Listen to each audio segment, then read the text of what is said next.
Oi, gente, sou eu de novo. Hoje eu tô aqui para dar continuidade sobre os vídeos de repertório para redação. E um dos que vocês mais me pediram é um tema que eu concordo super que pode cair, que é a valorização dos indígenas. Eu espero que esses vídeos estejam ajudando vocês realmente a construírem uma redação, porque eu tento fazer aqui um resumo básico do que é que vocês precisam saber sobre esse tema. E valorização dos indígenas é um tema básico, né, que todo mundo tem que saber falar um pouquinho. E eu tentei fazer aqui um resumo muito bom, vou fazer um roteiro bem bacana aqui pra vocês. Então preparem um papel e uma caneta que tem muita informação. Só lembrando mais uma vez que eu divido esses repertórios em 3 partes do vídeo. A primeira é as alusões, a segunda é as argumentações e a terceira é as intervenções. Cada um para um parágrafo do seu texto, porque você precisa de pelo menos um deles para tirar 1000. Então vamos lá. A parte primordial pra gente iniciar esse estudo é a gente saber por que o termo índio é sim pejorativo, e tudo isso por fatos históricos. Porque a gente sabe desde o ensino fundamental que os indígenas eram os nativos do Brasil, e quando os portugueses chegaram até aqui nas expedições marítimas, eles estavam em busca da Índia. E aí, quando eles chegaram aqui, avistaram o Brasil, eles viram os nativos, eles acharam que tinham chegado na Índia e nomearam os nativos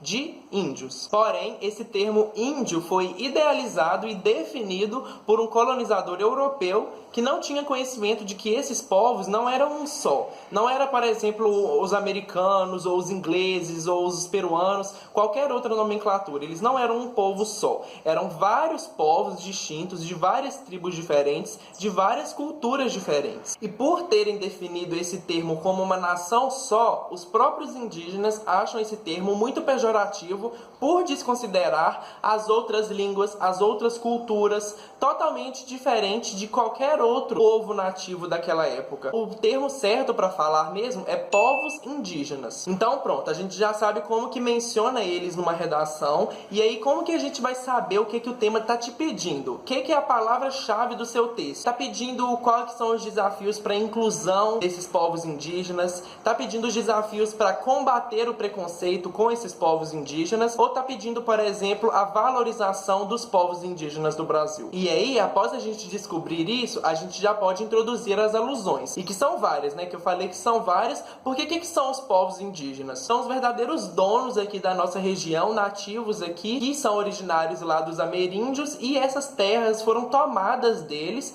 pelos povos colonizadores que estavam vindo aqui nas expedições em busca de materiais lucrativos. E aí, o que eles encontraram aqui, né? Encontraram o pau-brasil durante o período pré-colonial, e esse pau-brasil, ele era importantíssimo para materiais nobres, móveis nobres. Vale lembrar, para a sua redação, para você introduzir, por exemplo, o seu texto, você pode colocar, por exemplo, a carta de Pero Vaz de Caminha, né, que contava para os portugueses, para o rei, como é que era esses povos nativos. Acharam muito estranho como é que eram povos totalmente diferentes do europeu branco idealizado, eles eram pelados. Então essa carta, que é o documento oficial dessas expedições até o Brasil, já mostrava em primeiro lugar a desvalorização desses portugueses com a cultura local desses nativos, porque esses portugueses achavam que por esses indígenas viverem de uma forma totalmente diferente da forma idealizada pela Europa, eles achavam que não precisava valorizar, que precisava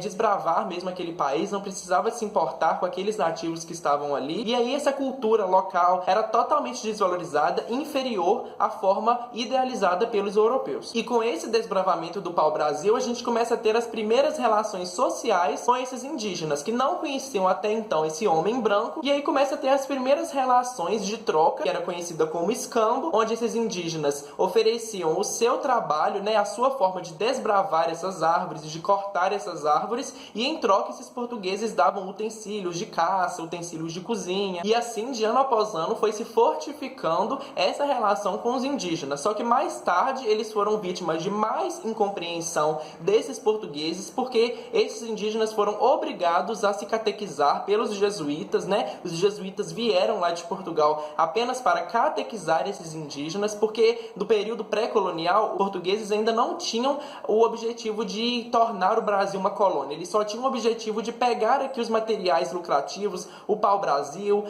o que tinha para eles se tornarem uma nação lucrativa. E essa desvalorização cultural foi passada em gerações nos séculos, demorou só 480 anos para os seus direitos serem reconhecidos, para a sua cultura ser reconhecida, que foi só na Constituição de 1988, após a ditadura militar, que eles tiveram seus direitos reconhecidos. Então vocês têm noção do quão novo é esse direito? Porque só tem 30 anos que os seus direitos foram reconhecidos legitimamente, e aí entra o que o Enem vai querer te perguntar. Como é que o país, mesmo super atrasado em garantir esses direitos, ainda tem coragem de não enfatizar o respeito e a valorização destes povos indígenas, além de também não garantir nada a essa Constituição de valorização, porque até hoje a gente vê milhares de casos de invasão dos territórios e principalmente ainda mantém esse sentimento de inferioridade aos povos. Dessa forma, a gente pode citar também uma alusão para contextualizar o parágrafo de desenvolvimento do seu texto, que é o tal do darwinismo social do século XX. Porque caso vocês não saibam o que é o darwinismo social, algumas pessoas acreditavam que alguns povos são superiores e estão mais bem adaptados a viverem socialmente do que outros, que são inferiores e não estão adaptados a viverem socialmente. Então, com o passar das gerações, esses povos que não são adaptados vão sumir, e é notável que nós podemos citar essa relação com os povos indígenas dos dias atuais com essa ideia do darwinismo social, que acreditava que alguns povos são inferiores e aí eles vão sumir com o passar dos anos. Além dessas, existem inúmeras obras literárias que nós podemos citar para introduzir ou colocar como domínio de outras áreas na sua redação, como por exemplo O Guarani ou Iracema, de José de Alencar, que idealizavam e valorizavam os povos indígenas. Pelo visto, não trouxe nada como herança para os dias atuais. Você pode citar esses e qualquer outra obra do período indianista do romantismo brasileiro, que era marcado principalmente pela idealização desses povos. Então tá, a gente já viu inúmeras alusões, mas o que a gente pode argumentar, né, que é o principal para a sua redação? Eu trouxe aqui algumas ideias para vocês pegarem como base, e se vocês se interessarem por ela, pesquisem mais, né, aprofundem mais para o seu desenvolvimento. Uma delas é a falta de vulnerabilidade social destes povos indígenas em frente ao governo, porque nós vemos aí que é muita pouca representação ou alguma pessoa mesmo que se importa com a vida destes indígenas lá no Senado ou lá na Câmara Municipal. E essa carência de representação reflete muito nos seus modos de vida, porque além de nós vermos o preconceito, esses indígenas que estão inclusos no meio urbano com o homem branco são vítimas, por exemplo, de falta de saneamento, de educação, moradia e muitos outros problemas. Outra grande dificuldade enfrentada por esses povos é a tal da disputa por terras, porque mesmo que essas terras estejam legalmente preservadas pela Constituição,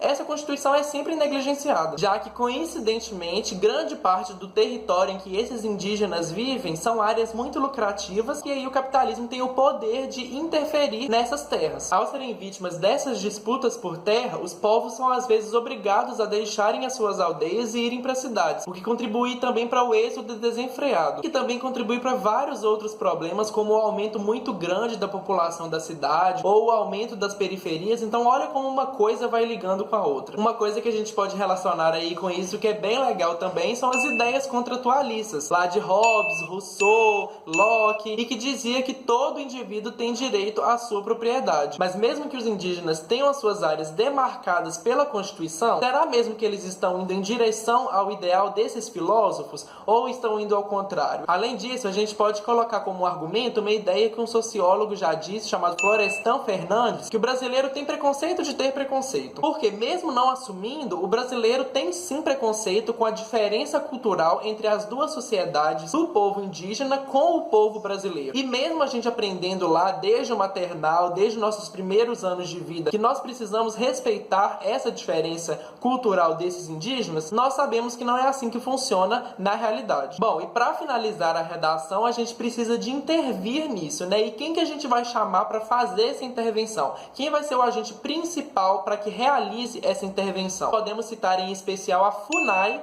que é a Fundação Nacional do Índio, e é o órgão responsável nacionalmente pela proteção e pelos direitos desses indígenas. E aí, o que essa FUNAI pode fazer por esses indígenas? Qual que vai ser os meios e os modos que essa FUNAI vai fazer para trazer novamente a valorização desses povos? Nós podemos colocar, por exemplo, que esse órgão deve desenvolver com maior exatidão essas demarcações dos territórios indígenas previstos pela Constituição de 1988 e que são fragmentados desde o período pré-colonial. Podemos exigir também com maior interferência preferência o estudo da cultura, da história, da língua, dos hábitos desses indígenas, bem como também incluí-los nessa educação para que a gente não apenas valorize, mas que também inclua eles na sociedade. Não só apenas valorize eles como num dia do índio, por exemplo, que tem hoje em dia. Podemos também exigir que esse órgão coloque mais representantes no Senado ou na Câmara Municipal para que esses indígenas se sintam mais representados e não sintam mais essa vulnerabilidade social que eu tinha dito lá atrás. E dessa forma nós poderíamos arrebentar essa herança histórica repleta de genocídio, sentimento de inferioridade, preconceito contra esses povos indígenas, porque eles mais do que nunca devem ser abraçados pela sociedade brasileira, já que eles são os donos deste país. E foi esse o vídeo, gente. Lembrando que caso vocês queiram mais vídeos como esse, em que a gente discuta sobre as intervenções, sobre as argumentações de um tema específico para redação, coloca aqui embaixo nos comentários e se cair